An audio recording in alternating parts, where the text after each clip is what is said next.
Welcome into the TexAgs Rewind presented by Specs. We are in the Rollo Insurance Studio, and today on the show we had the Go Hour with OB, Trisha Ford, Recruiting Country, and Kendall Rogers. Kaylin, what was your favorite part?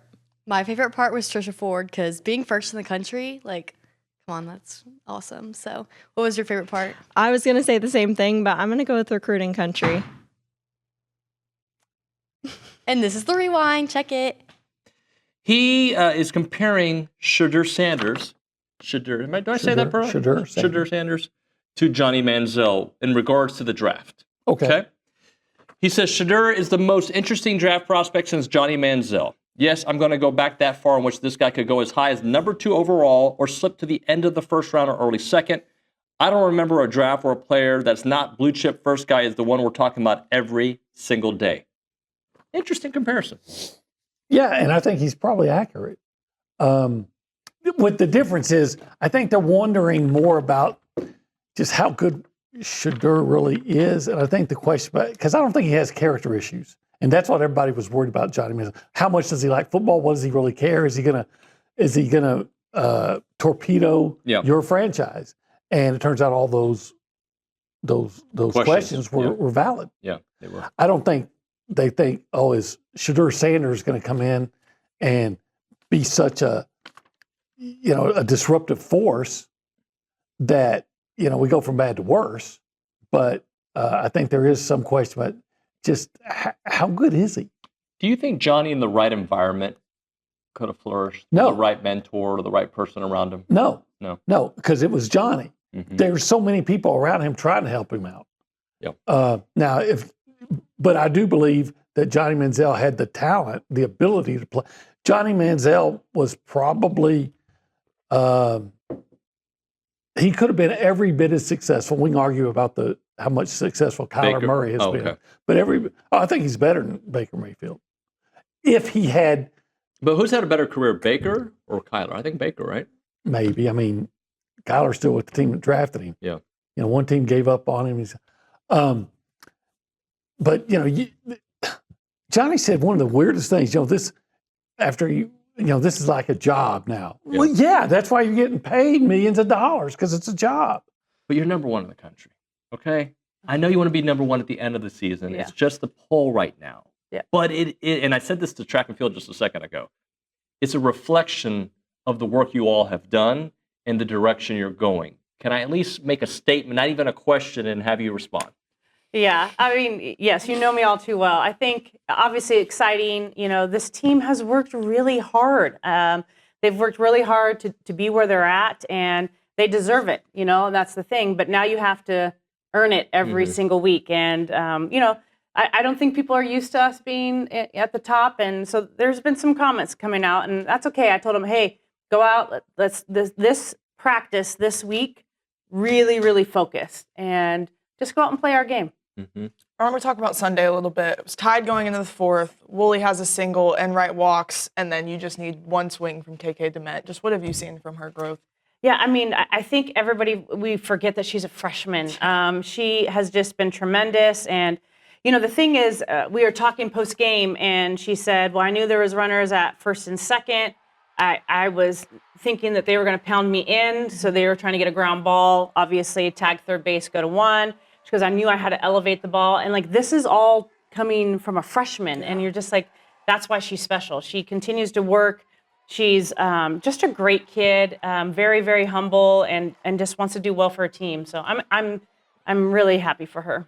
On multiple occasions this year, sitting here, I've asked you about the different ways your team finds a way to win. This weekend was exactly that, different ways of winning. Just talk to me about that mindset that your players will do what it takes to get that extra inch, to get that W. Yeah, I mean, I think, it doesn't really matter how they get on. They just are getting on, and they understand how to just pass the bat. We had the top of our lineup do some really good things. We had, obviously, Mac and Maya had great weekends. Coco had a great, big hit for us, we just talked about on Sunday. But you also had Kramer had a double that cleared the bases. I mean, everybody is contributing, and I think you also are seeing that in the pitching circle, right? Lefty did Lefty things. She was great this weekend, But, Kate Munnerlin coming in and getting outs when we needed to get outs. You had Emily Levitt. I mean, that start was huge. I mean, you just had a lot of pieces that just came in, executed their piece, and then, we went on to the next. So it was fun. What's on your mind this morning? Well, making phone calls for this transfer portal stuff and trying to figure out which direction A&M is going to go. And so when you asked me this morning what I thought would be a good topic of discussion, I sent you 0 high school topics. Yeah, it's all about the portal. It's all about the portal, because I know that's where a lot of the attention for the A&M fan base and fan bases across college football, that's the direction it's turned to. And I don't like it. No, I don't either. I wrote my article yesterday about this, and the first sentence I said, I want you to understand that I'm writing this in an exasperated tone. And I don't like a lot of things that are going on currently in the realm of college athletics, specifically college football, especially with the calendar. I really don't like player movement this late in the cycle, but it is what it is. I think if you polled all the general managers and recruiting staffers across college football, they would say the same thing.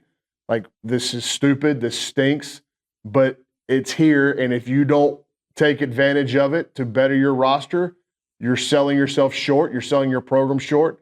So you have to be ready to go, and you have to make additions that you think can help your team win games, but also your locker room and your culture. So that's where we're at, and I just, how do we get out of this? How do we get out of this cycle where this is mid-April and this is going to go probably through early May, mid-May, where you're still making roster moves for next fall?